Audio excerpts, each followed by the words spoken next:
మీ ఫోన్‌లో ఉన్న యాప్స్ నిజంగా ఒరిజినలా? లేదా ఫేక్ యాపా? ఒక ఫేక్ యాప్ వల్ల వస్తే నష్టాలేంటి? వాటిని ఎలా ఫైండ్ ఔట్ చేయాలి ఫేక్ యాప్స్‌ని? ఒరిజినల్ యాప్స్‌కి, ఫేక్ యాప్స్‌కి ఉన్న డిఫరెన్సెస్ ఏంటి? అవన్నీ వీడియోలో మనం మాట్లాడుకుందాం.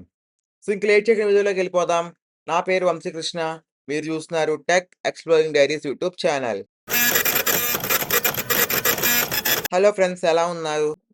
సో, మనలో చాలామంది యాప్స్ వాడుతూ ఉంటాం.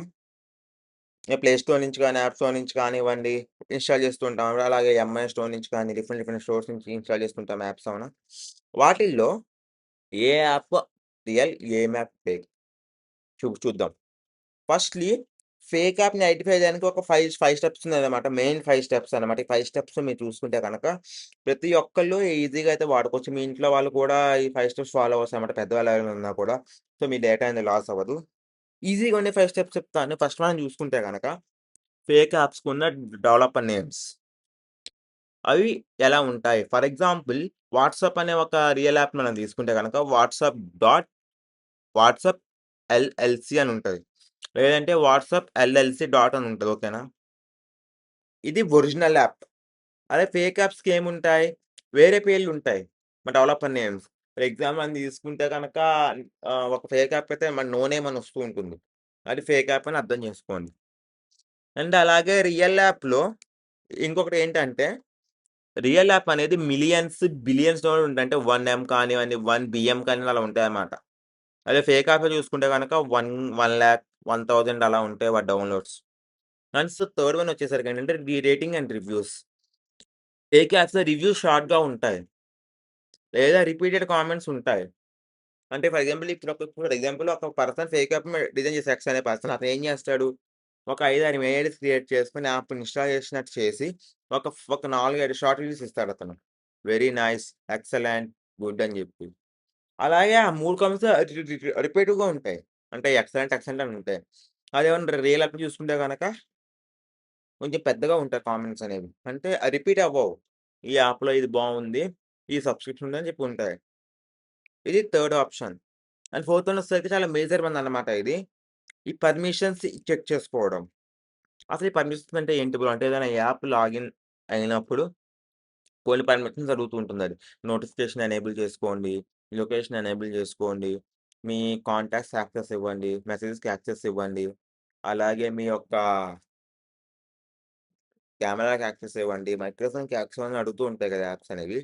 సో, అంటే రియల్ యాప్స్ లైక్ వాట్సాప్ అనే వాటికి ఇవన్నీ అవసరం ఉంటాయి. అంటే ఏంటి వాట్సాప్ అనేది మీ లొకేషన్ యాక్సెస్ అడుగుతూ ఉంటుంది. వాట్సాప్ లేదా ఇన్‌స్టాగ్రామ్.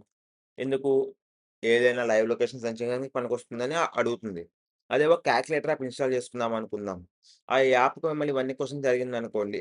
ఇమ్మీడియేట్‌గా డెనీ కొట్టేసి అన్‌ఇన్‌స్టాల్ చేసేసుకోండి యాప్‌ని. ఓకేనా? ఒకవేళ పైనున్న 3 కూడా సిమిలర్‌గా ఉన్నాయనుకుందాం. ఫోర్త్ ఆప్షన్‌లో ఇ ఇ ఇది దొరికిపోతాడు ఎలాగో. ఈ ఈ పర్మిషన్స్ దగ్గర. ఒక కాలిక్యులేటర్ యాప్‌కి ఎందుకు కావాలి ఈ పర్మిషన్స్ చెప్పండి? కాలిక్యులేటర్ యాప్‌కి కావాల్సిన పర్మిషన్స్ ఏంటి? జస్ట్ ఒక నోటిఫికేషన్ కావాలి. వాడు యాప్ వాడుతున్నామని మనకు తెలియడానికి. అంతే. దాని బదులు కాంటాక్ట్స్, కెమెరా, మైక్రోఫోన్ ఎందుకు? Think with some logic. అలాగే ఈ ఫిఫ్త్ యాప్ వచ్చేసరికి Google Play Store, app store నుంచి యాప్స్ డౌన్‌లోడ్ చేసుకోండి. మ్యాక్స్ టు మ్యాక్స్ అందరూ చేసేదేంటి? Google Play Store, app store, get apps Mi phones ఉన్న వాళ్ళైతే వాటి నుంచైతే మీరు డౌన్‌లోడ్ చేసుకోండి. I agree. కాకపోతే ఆన్‌లైన్‌లో different different platforms APK files ఉంటాయి. ఏపీకే ఫైల్స్ ఇన్‌స్టాల్ చేయడం వల్ల మీ మొబైల్స్ ఆర్ డివైజెస్‌లోకి మాల్‌వేర్ అటాక్ అయ్యే ఛాన్స్ ఉంటుంది. మాల్‌వేర్ ఎలా అటాక్ అవుతుందంటే మీకు రిపిటేటివ్‌గా యాడ్స్ వస్తూ ఉంటాయి. సో, కొంచెం జాగ్రత్తగా ఉండండి. అలాగే ఎప్పుడైనా సరే మీరేదైనా ఏపీకే యాప్ ఎవరైనా పంపించి ఇన్‌స్టాల్ చేసుకోమని చెప్తే గనక, ఒకవేళ మీరు సామ్‌సంగ్ వాడితే కనుక ఈ సెక్యూరు అని వాళ్ళు ఆటోమేటిక్‌గా ఒక సెక్యూరిటీ బూస్ట్ చూపిస్తది. ఇట్ మే కంటైన్ వైరస్ అనేసి సో, ఒకసారి మీరు స్కాన్ చేసుకోవడం మంచిదనమాట. ఇప్పుడొచ్చే కొత్త mobile phones already virus scans అని వచ్చేస్తూ ఉంటాయి. అది చెక్ చేసుకోవడం మంచిది.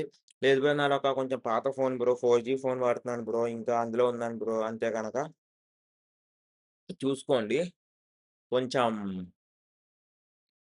యాక్టివ్‌గా ఉండండి. అంటే ఎటువంటి ఏపీకేస్ నుంచి ఇన్‌స్టాల్ చేసుకోవద్దు. రిమెంబర్ చేసుకోండి ఈ 4 పాయింట్స్‌ని. ఒకటి డెవలపర్, డౌన్‌లోడ్స్, అంటే ఒకటి మా డెవలపర్ నేమ్, ఒకటి నంబర్ ఆఫ్ డౌన్‌లోడ్స్ మిలియన్స్ ఉన్నాయా? లాక్స్ ఉన్నాయా? అని చూసుకోండి. అండ్ అలాగే రివ్యూస్ ఒకటి, అలాగే ఇది పర్మిషన్స్ ఏమేమి అడుగుతున్నాయో చెక్ చేసుకొని అన్నీ ఎలవ్ కొట్టేయకండి గుడ్డెదిలో చైన్ పడ్డట్టు. అండ్ అలాగే ఒక నిమిషం మీరు చెక్ చేసుకోవడం వల్ల మీ మనీ, మీ డేటా అనేది ఎటు పోదు. సో, మీరుకున్న 24 అవర్స్‌లో ఒక 2 మినిట్స్ యాప్స్ ఇన్‌స్టాల్ చేసేటప్పుడు ఒక 2 మినిట్స్ మీరుండి నీట్‌గా చెక్ చేసుకుంటే కనుక పెద్ద లాస్ ఏమి అయిపోదు మీకు. అండ్ అలాగే ఇలాంటి యూజ్‌ఫుల్ టిప్స్ కోసం టెక్ ఎక్స్‌ప్లోరింగ్ డైరీస్ ఛానెల్‌ని సబ్స్క్రైబ్ చేయండి. ఈ వీడియోని మీ ఫ్యామిలీ అండ్ ఫ్రెండ్స్‌కి షేర్ చేయండి. This is Vamsi signing off. Jai Hind, జై జవాన్, జై కిసాన్, భారత్ మాతాకి జై.